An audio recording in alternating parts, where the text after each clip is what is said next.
Hello everyone and welcome to my channel. If you are new here, don't forget to subscribe. Click on that bell notification so that you can be notified whenever I post a new video. And if you're one of my OG subscribers, welcome back. So in this video, it's actually going to be a review of the new siser easycolor DTV. I actually ordered this off of Amazon. It's 5 sheets. You guys can like choose whichever options you want.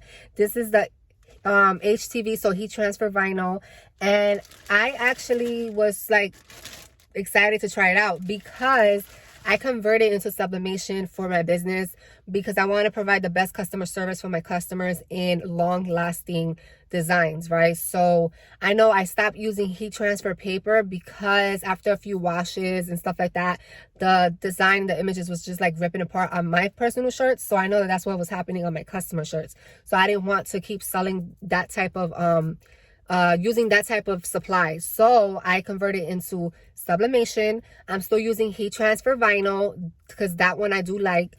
But this is similar to that. But we're gonna see. We're gonna test it out. So with sublimation, you can't really sublimate on dark color shirts.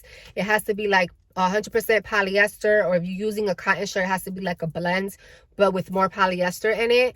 And it has to be either white shirts, light gray, light pink. Like it can be like black shirts and stuff like that, right? So they're saying that with this, you can actually use this for dark shirts and the designs will still show and it will still pop out. So we're going to be testing this out and you guys are going to be reviewing it with me, and I'm going to give you guys my honest opinion. And yeah, that's about it. I don't want this intro to be too long. I'm going to see you guys in the next clip so that you can be able to see me using it. I'm actually going to be using it on a dark color cotton shirt, and we're going to go from there. Okay, so if you have a inkjet printer, you're going to be able to use the DTV siser easycolor paper. You don't have to use a sublimation printer. So the good thing about this is, let's say you only have this kind of printer, inkjet, then this works perfectly fine for you. Okay, so you want to make sure that the paper side is facing up.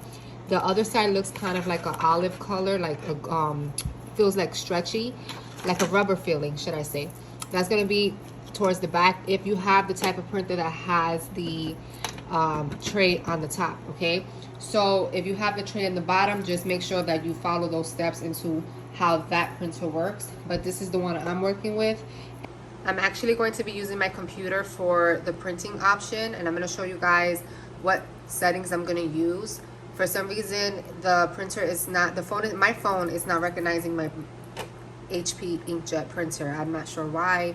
You guys know I love to use my phone for everything to print out, but I'm going to use the computer for this purpose, and I'm going to show you guys exactly how I'm going to print it out. So I'm going to go ahead and click send to printer,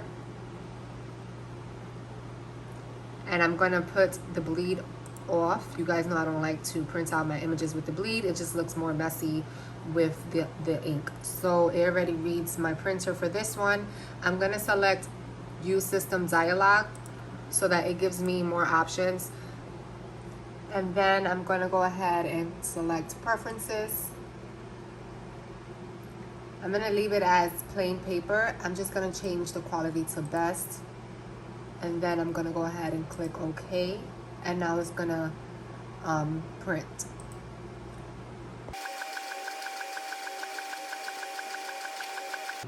Okay, y'all, so look how beautiful the image came out, and we are about to press it once we cut it. I'm going to be using the Cricut machine, but I do have to set it up to my computer, so I will show you guys once it's doing its thing, and then the final result is showing you guys how it looks on a shirt.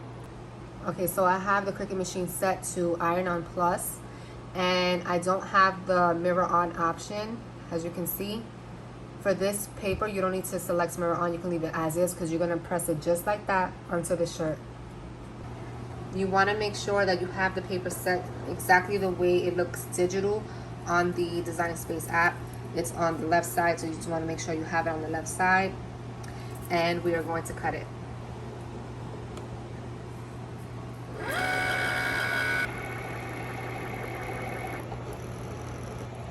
Okay guys, so because my mat was not sticky enough, the paper moved and it almost messed up the cutout, but I took it out just in time.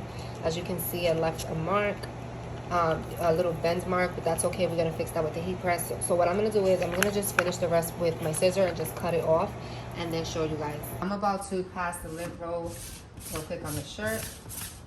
You wanna do that all the time before pressing.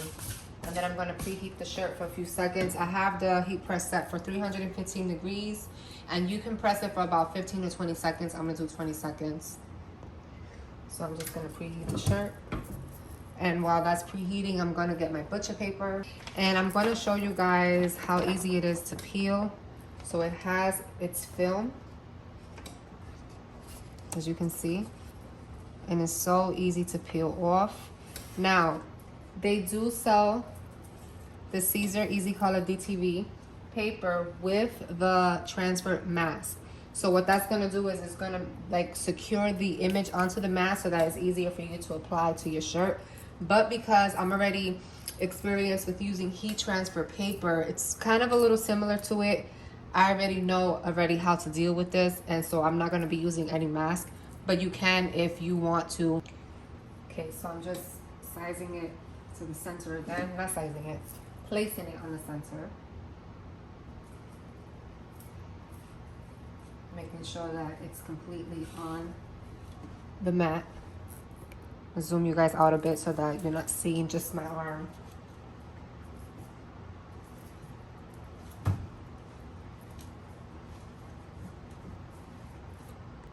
So another thing, you do not need to use heat resistant tape for this. You can just press that like that. You can just use a Teflon paper to put over it, or you can use butcher paper. So I'm going to be using butcher paper, and I'm going to press for 20 seconds.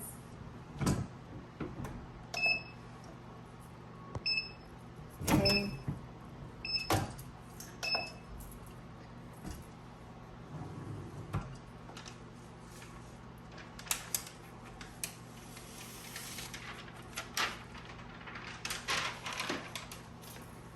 So you guys know that I like to flip the shirt over and just press on the back for a few seconds. So that's exactly what I'm gonna do.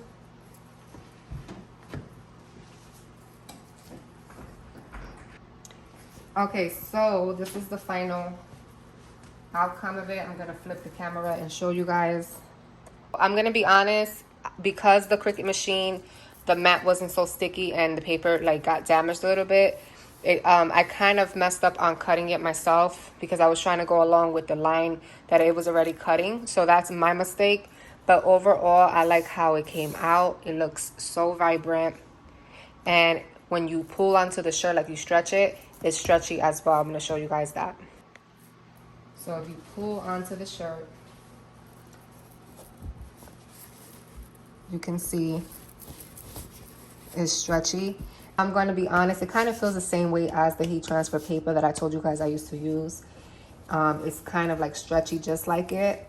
But what I'm going to do is after a few washes and a few times of me wearing it, I will come back and do a second video just to do like a part 2 review to show you guys if it lasted or if it got damaged or anything like that. I'm actually going to show you guys one of my shirts that I use heat transfer paper, how it's damaged after a few washes.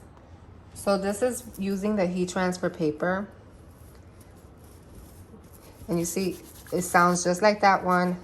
It's stretchy. But as you can see right here,